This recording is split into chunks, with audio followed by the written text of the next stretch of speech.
Hello builders, and welcome to another stone building video in this, the World Zoo project, a giant zoo where I am trying to fit every animal in it. Or until my computer explodes, whatever comes first. Probably my computer exploding. But in this one I'm doing for you the American Standard Donkey.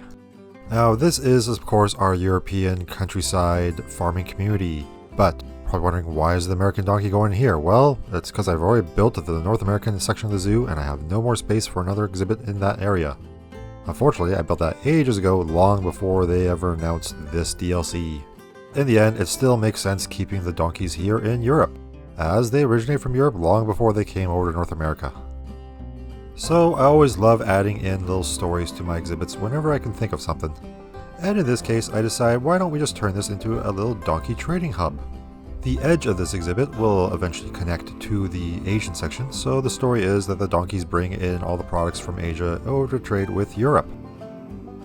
So first on the list is we're going to create a barn / little trading area that stores all the goods that are traded from the other sections of the zoo. And in keeping with our theme for the rest of the area, we're going to be using a lot of the same building techniques, using rustic wall pieces as a base and coloring them ever so slightly to make them a little bit more whiter. And for the top, we'll be using limestone and then coloring it just to make it look like plaster. Limestone has that slight texture to it, which makes it look like the plasters have been slapped on the wall and dried. After that, we just put some random bits of wood on the wall, give it some decoration, and then copy and paste it a couple times. Another fun thing to do is when you got these arches is to use these bridge pieces just to fill up the gaps. It adds a little bit of texture to those arches, and you can also color those bridge pieces however you want. In some cases, you can even color them brown to make them look like they're just carved wood. Whatever you want for them. And speaking of coloring, as you can see, I go through many iterations of me trying to figure out the colors I want for this building, especially the roof. Ultimately though, I believe I settle on just a simple brown roof for the top. I know, right? So exciting. But it felt like it just was fitting for the simple old trading building. Nothing too fancy, it's more just a storage barn. And even the inside goes through several iterations as I just play around with different wall pieces and figure out how I want this building to look. I tear it apart a couple times, and even now you're only seeing a few of those iterations, as I do cut a lot of them out of the video. And I do recommend to people to, instead of building a whole building like I've done, make sure you really get it right the first time with a single wall segment, and then once you have that wall segment complete, then you copy paste it over just to fill in the gaps. That way the whole thing gets built a little bit more quicker and the right way the first time. But with all that being said, redo the building as much as you need to in order to make it look the way you want it to look.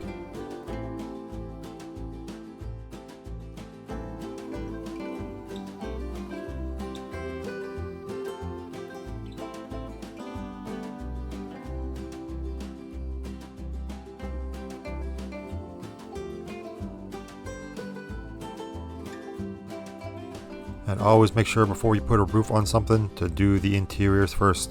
I say this in most of my videos and I have to hammer it into everyone. Always do your interiors first. It will make life so much easier for you if you're not trying to fiddle around with the camera in tight spaces to get everything built.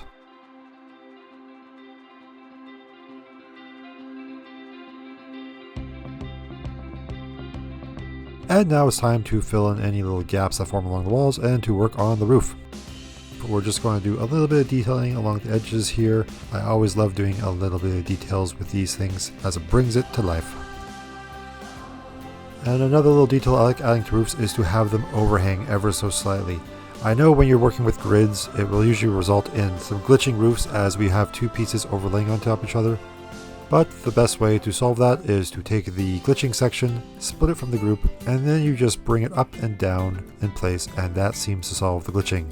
This seems to fix the glitching because the game is no longer trying to overlay two textures over top of each other.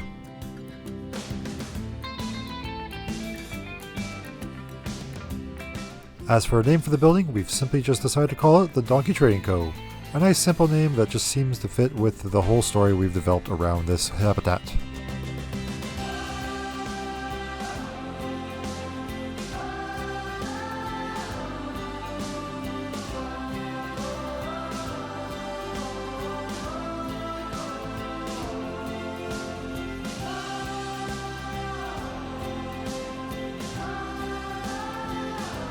And for that, we're going to build an exterior section and just fill it with random props and goods.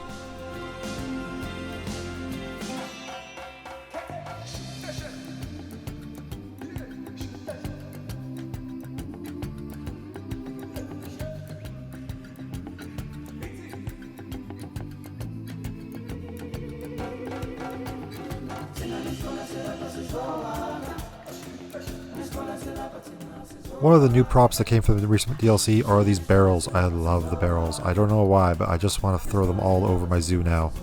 And I imagine I will be doing them later when I get time to go and visit some old sections. And then I decided, let's just add some timber in here and go through the prop list and just randomly add everything that we see that we think would work well in here. In the end, there's no real rhyme or reason to this. It's organized chaos at best with all the random props I throw in here.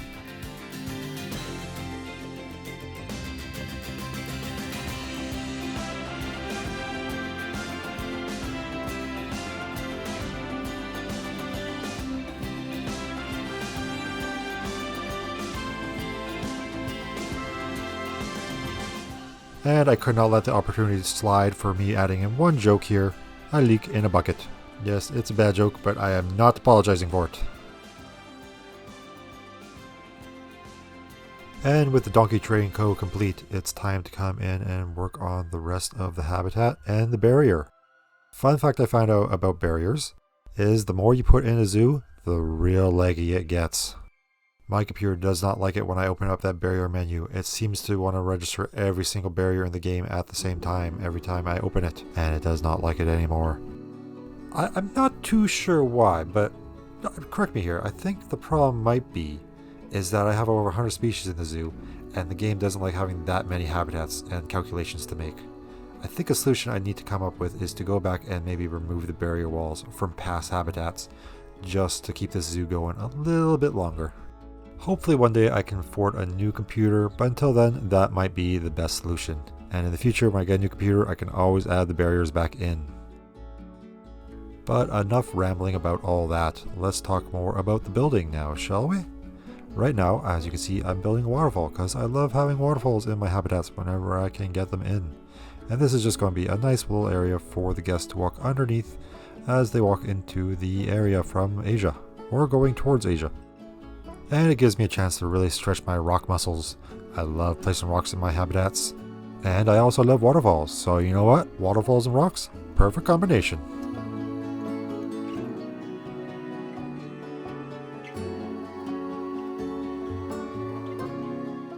And for the exterior of the habitat, I just want to look like a grassy hill with some forest on top of it, just to hide this section of the zoo from future areas, as I like every area of my zoo to be self-contained.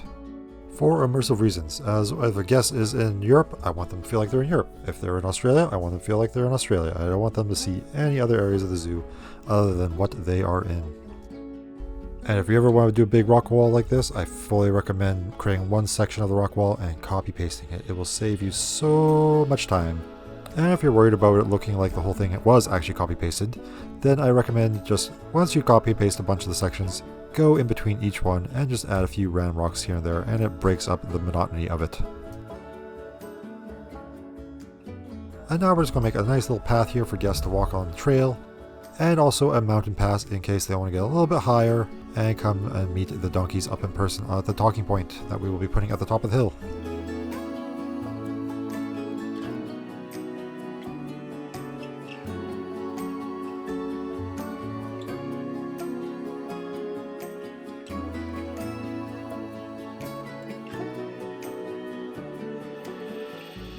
And before we get on to doing all the vegetation, we're going to go and do a little bit more rock work, adding a few little pebbles and rocks on cliffs, and just cleaning all this up, and then we'll add the vegetation, I promise. Although I have to admit, when I was editing this video, I realized I had lost a little bit of my footage of the vegetation placement, so not all that will be in this one, unfortunately. Not too sure what happened to my recording there, but it's gone and it's not coming back.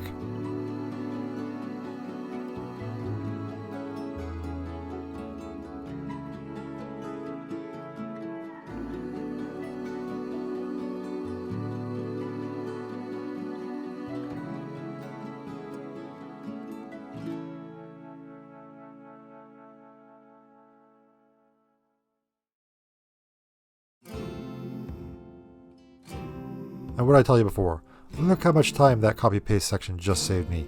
A whole bunch of rock all done, like a snap of your fingers.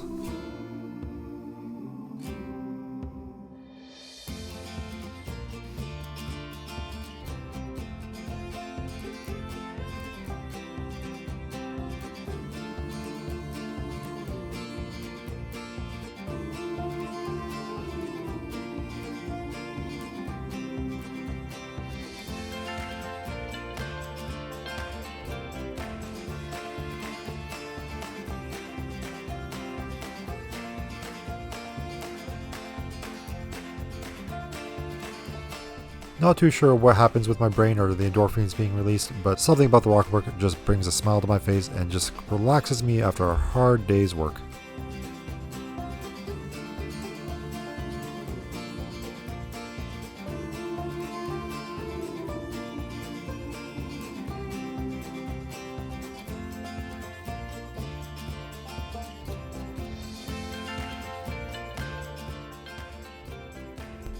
In my last video, I had built a cattle and a goat habitat, which was right across the river from this one. And you might be wondering, how are the goats and cattle and the donkeys not interacting or escaping into each other's habitats? Well, the simple solution to that is I've taken elephant grass and hidden it underneath the water. If you don't know, elephant grass has a nice trick to it where it prevents animals from actually walking through it. So if you take it, flip it upside down and hide it under the terrain, then it will create an invisible barrier that the animals cannot cross. It's not something I like doing because I like everything to look more realistic, but I decided it works well in this space because even in reality, if the animals want to get into each other's habitats, that's fine. They're just barnyard animals and I'm sure they would get along just fine. And speaking of the river, let's start decorating it with some plants. We'll start off with some reeds, and after that we'll add in some trees and everything around the riverbank just to make this really look like it's impassable and we do not want the animals to escape. And for your own zoo builds, never get discouraged with how it's looking. Just keep plowing away at it. For instance, this whole area looked pretty bland with all those rocks. But once you start adding in all the plants, then everything just comes life and pops, and from there it all just spirals into one complete habitat that you will fall in love with.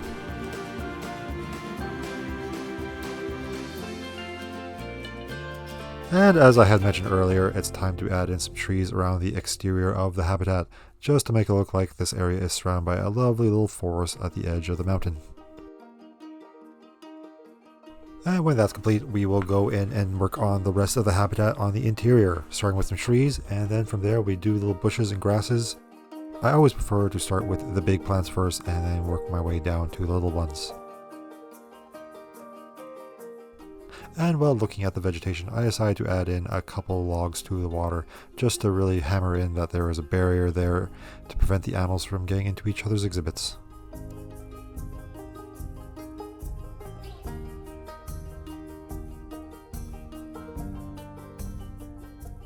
And like I've done with the other barnyard animals, I've decided why don't we just come in and add in one more field just to finish this area off.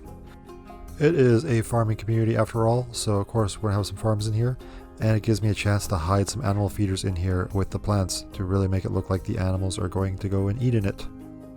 But before we get started on that, I just want to add a couple toys and feeders around the habitat for the animals. It's always easy to get those in early before you get too in depth with your plant placement, that way you know what you have to leave room for.